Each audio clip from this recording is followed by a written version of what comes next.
Hello, fantastic people. Hope you're having a great day. I had another crazy thought pop into my head, and I don't know if it came from just my own imagination, if it came from God, if it came from... But I thought it was really interesting. It was Charlie Kirk.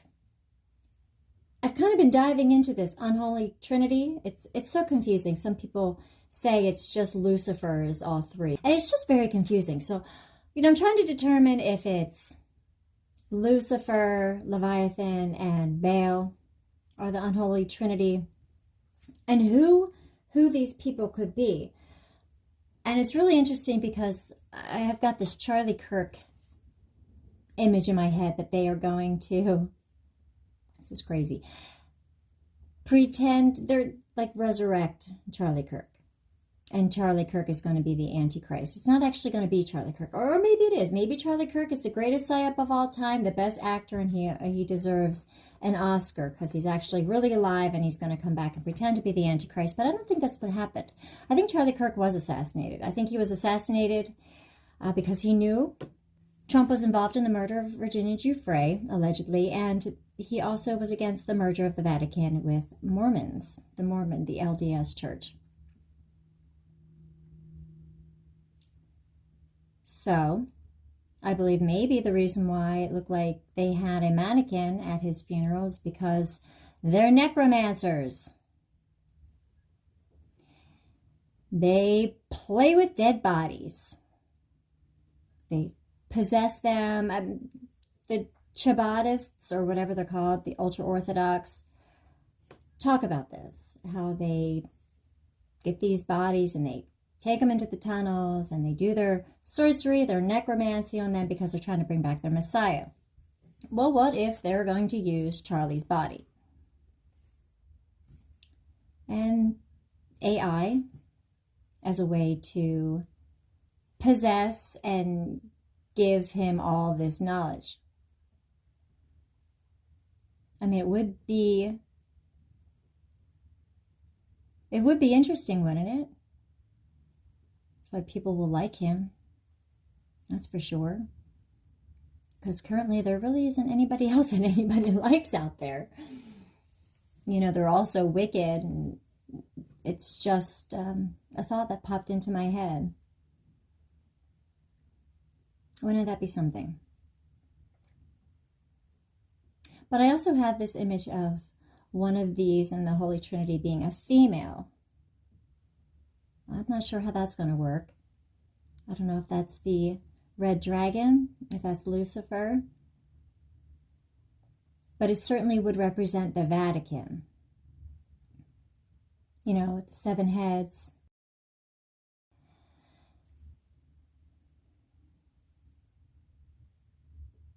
And that Queen of Heaven that the Catholics worship, that has the 12 stars around her heads, and the moon and the sun with the monstrance. The prophet. Who would the prophet be? Now that's the beast of the land. I don't know. Let me know what you think. It's just an interesting thought that I had, and I don't know where it came from, and I don't know if it is just a wild conspiracy theory or not. But could you imagine? Or if they used a clone of Charlie Kirk? Just don't be surprised if they have to dig up his body, because this information comes out that Tyler Robinson is a patsy. Tyler Patsy. That's a Freudian slip for you. Anyway, don't be surprised if they have to dig up his body and do a independent autopsy, and lo and behold, the body's not there. Would be perfect, wouldn't it? There's just so many possibilities when it comes to the Queen of Heaven.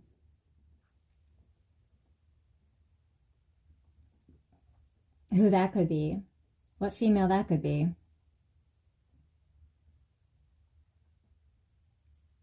Yeah.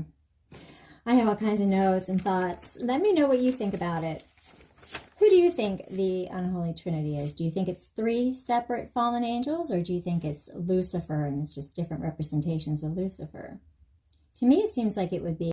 And Beelzebub would make sense because supposedly that he's the strongest of the fallen angels. It does talk about how he has two horns. So that would make sense with America and the state of Israel and the bull. So that would make sense if that is Beelzebub. Would also make sense if the red dragon was Lucifer. Let me know what you think. Okay, so what is the unholy trinity? The term unholy trinity refers to the infernal counterpart of God's triune nature, a trio of demonic forces seeking to counterfeit and oppose the true triune God. While the term unholy trinity does not explicitly appear in Scripture, it is commonly used to describe three main figures in the book of Revelation. The dragon, Satan, and that's the red dragon. The beast from the sea, often called the Antichrist, and the false prophet. These three work in deceptive unity as a grotesque parody of the Father, the Son, and the Holy Spirit, perpetuating evil, blasphemy, and the persecution of believers. So, the beast from the sea, I believe that to be somebody who is either Catholic or Mormon, because I view that as beast of the seas being Vatican. So I don't know if the Mormon would fit there, if we should just consider just the Vatican from Beast of the Sea. Now, the red dragon, Satan, the synagogue of Satan, that's the fake Jews, and then the false prophet. I don't know. I need to dig into this more. So the red dragon, that would be the Father, equivalent to the Father, like, you know, the bizarro upside down world. Good is bad, bad is good. And then, of course, the Antichrist, the Vatican, is Jesus. And then the Holy Spirit would be the false prophet. Let's read Revelation.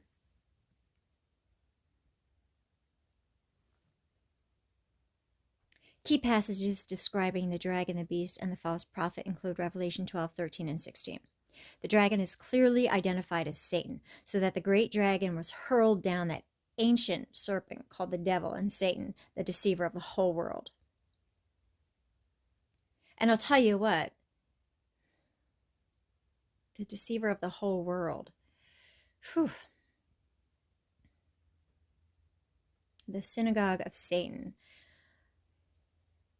I mean, yeah, that's quite the deception with the lies regarding the war with the Nazis and the Jews, because we had the elitist Jews who were supporting the genocide of the other Jews, or the experiments on the other Jews, because when they took over the state of Israel, these elitist fake Jews took over the state of Israel in 1948. Then they brought in all those Yemen Jews and stole all their babies and sacrificed them to Baal at the inception of the state of Israel. That was their grand ceremony that they did. So, yeah, holy cow. And then, they've deceived everybody ever since into like feeling bad for these fake Jews, these Canaanites, these wicked, evil, great deceivers, right? Like that's their whole thing. They're deceivers. They're involved in like identity theft, property theft, all kinds of theft. They like to masquerade as the people that they kill, or harm. So that's all they do, is they just harm people. Like that's their fruit. The beast from the sea is described in Revelation 13, 1 through 8, and is empowered by the dragon. See what I mean? Like I'm trying to work this out. I don't know. I think Charlie Kirk would make more sense there. Or somebody's going to have to fake their assassination. Or they're going to have to clone somebody. what if they... Okay, if Charlie Kirk is a bad guy, which I don't think he is, or else he's the greatest actor, greatest psyop of all time. Let's start with if he's a good guy. They killed him. They have his clone ready. And it's going to be possessed via AI, and that's going to be the Antichrist. It's going to look like Charlie Kirk, and that's why people are going to trust it and believe that, oh my gosh, he was resurrected. That's Jesus. I don't know. You know, if he comes back with long hair, I don't know. It's going to pretend to be Jesus. It's going to be really good at deceiving the world that he is Jesus. He's going to use AI. Maybe he's just going to use computer to brain interface. So the beast of the sea is described in Revelation 13, 1 through 8, and is empowered by the dragon, being Netanyahu, or state of Israel, whatever. Satan. Who is Netanyahu empowering? Maybe he hasn't shown the world that part yet. The false prophet, also called the beast from the earth, is introduced in Revelation 13, 11 through 17, then further referenced in Revelation 16, 13.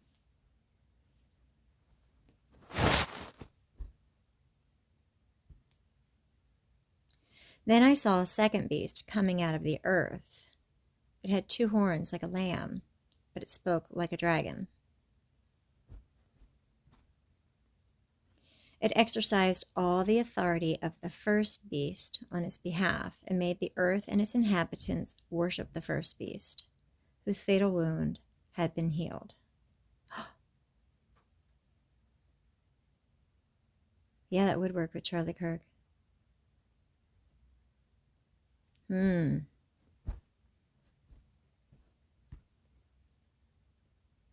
it performed great signs, even causing fire to come down from heaven to the earth in full view of the people.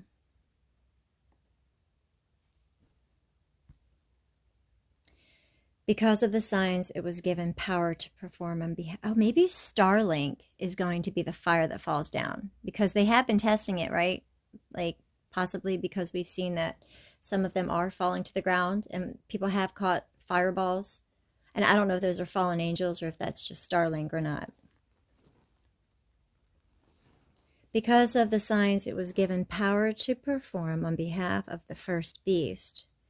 It deceived the inhabitants of the earth. It ordered them to set up an image in honor of the beast, who was wounded by the sword and yet lived.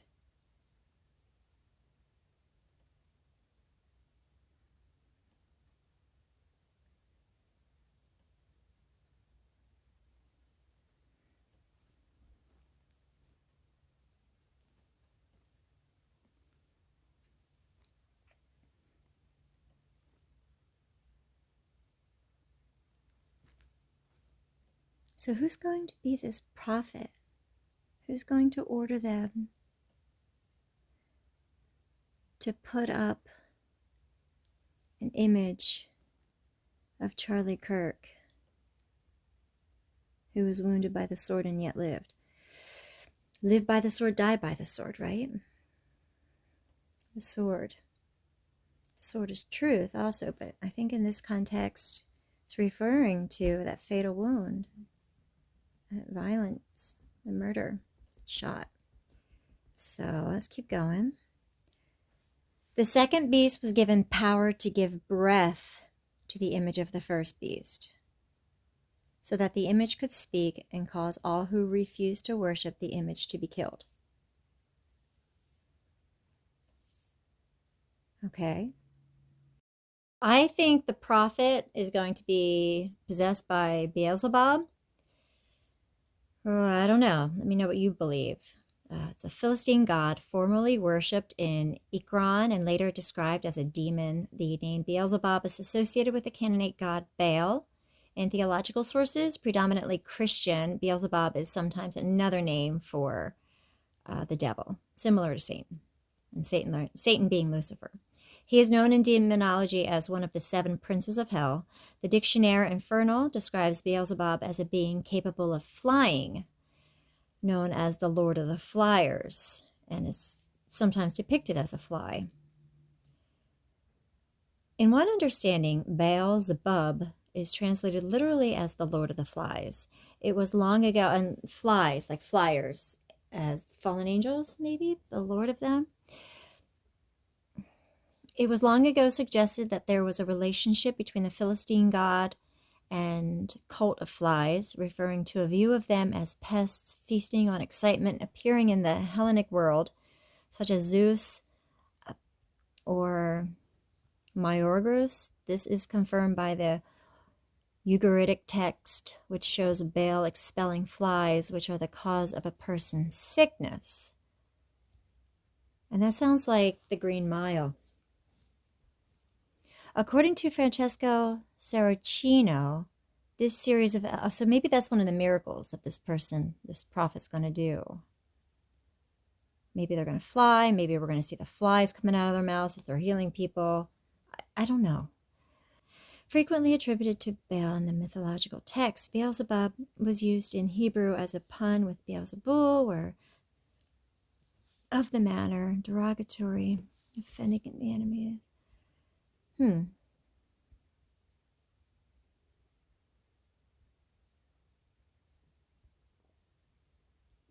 Mark 3:22, the scribes accused Jesus of driving out demons by the power of Beelzebul, prince of demons, the name also appearing in the expanded version of Matthew 12:24-27, and Luke 11:15, 18-19. The name also occurs in Matthew 10:25. Prince of the demons.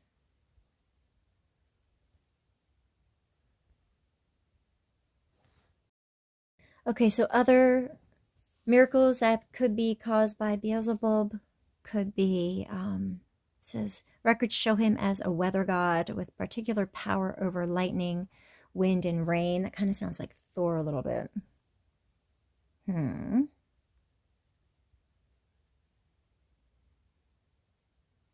The dry summers of the area were explained as Baal's time in the underworld, and his return in autumn was said to cause the storms which revived the land. He eventually supplanted El as the leader of the gods and patron of kingship, was connected to the region's dependence on rainfall for its agriculture, unlike Egypt and Mesopotamia, which focused on irrigation from their major rivers. Anxiety about the availability of water from crops and trees brought about his worship.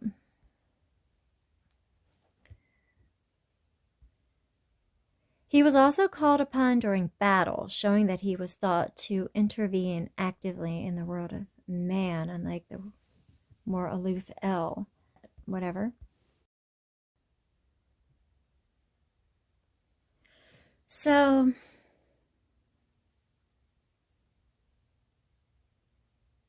this is interesting, this picture of Vance. He sure has slipped into TPUSA, hasn't he? He's kind of taken on one of the male leading roles. And there he is leaning on the casket, which is odd. But I want us to focus on this. Now, people say these are mannequin hands. Other people are saying, no, this is just what happens after the mortician's done his thing. So these people, these fake Jews in the synagogue of Satan, I'm sure the Freemasons probably do it. The Vatican probably does it. Necromancy is what I'm referring to. Maybe that is a mannequin. And maybe they took Charlie Kirk's real body and they used it for their necromancy. AI driven, right? That would explain the mannequin, wouldn't it? These necromancers did something to Charlie Kirk's body. They're, you know, Frankenstein. And these fake Jews talk about it. So if they obviously think that they can do this, maybe they're making all these other celebrities look super fake so that Charlie Kirk looks better when he comes back as a basically a zombie vessel for the beast of the sea. What do you think about that crazy conspiracy theory, huh? Let those cursed who curse the day, who are ready to rouse up Leviathan. Did they rise up Leviathan at Mar-a-Lago? Can you draw out Leviathan with a fishhook or press down his tongue with a cord? You crushed the heads of Leviathan. You gave him as food for the creatures of the wilderness. There go the ships and Leviathan, which you formed to play in it.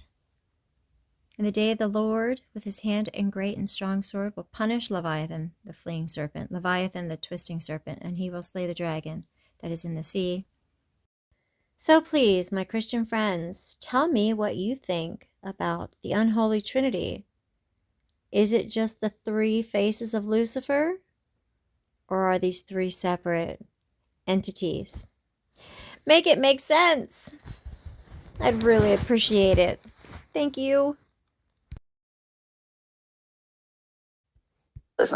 They built a great city, which was the throne of Satan, the Eye of Ra, a physical city that he would ascend into the heavens with and live as Mount Olympus, we call it in other mythology, physically live in the sky in a cloaked city.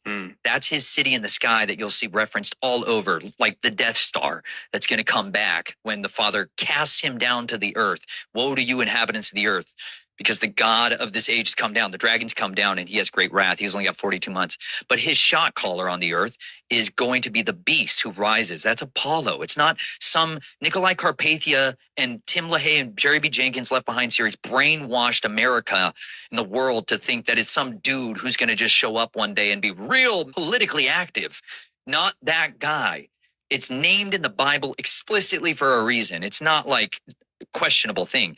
Death follows him. That's Anubis. That's the jackal-headed god. That's the false prophet. It's plainly said in the scriptures. They are going to come and physically inhabit actual thrones on the earth. The dragon, the devil, Azazel, is going to give his power, his reign, over to Apollo. They won't go by these names, right? They're going to call them celestial hosts, these gods, these aliens that have come, the guys who gave us life. Thank you, Prometheus. Those guys. That'll be much more the narrative that's conducive for their agenda. But these X-Men, like, they are literally children, bloodline inheritance children from Nimrod, the tower. Others come from other gods, other immortals that taught the secrets of heaven. It's not always that they had sex with women to inseminate their seed. Sometimes they took their blood, they feed on humans, they get blood in their bodies, and when they run out, it physically runs out of their body, they need to recharge. They can give that blood to people to make them their children in a different way that circumvents the curse.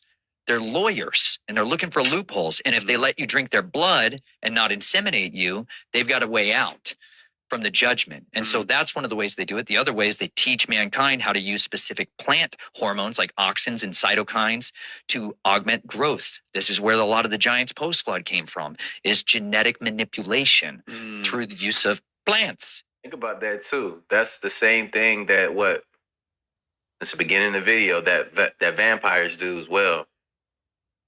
Looking at Epstein files. This stuff is not boring, it's not crazy. It's not a distraction. It's the soft disclosure and the things to come. A lot of people love to be like, oh, I hate seeing it. Oh, they got y'all in these files. No, they're doing stuff to kids. We stepping for the kids too as well. What y'all mean? And it's just, it's just crazy where certain people's mindsets are at. But that's what vampires do. You've seen it in the movies where before they would turn somebody, they would make them drink their blood. And then they would, unalive them. They'll come up and then they'll feed. And then they will be in that genetic line because everything about them has changed fundamentally. They also use parasites and black goo to transform people. Those are also common themes in TV and movies. Like the parasites, like what was that vampire TV show for a while? And the black goo, we see that all over the place. We even had a celebrity come forward who said, yeah, they wanted me to, practice their witchcraft and swim in their black goo. And so, yeah, the wild thing is that it seems like all this stuff is true. And we got to start paying attention. Especially the way that they feed in order to live here on this planet. Why does the Vatican have a giant 4-meter pine cone in the center of its main courtyard? This is not decoration.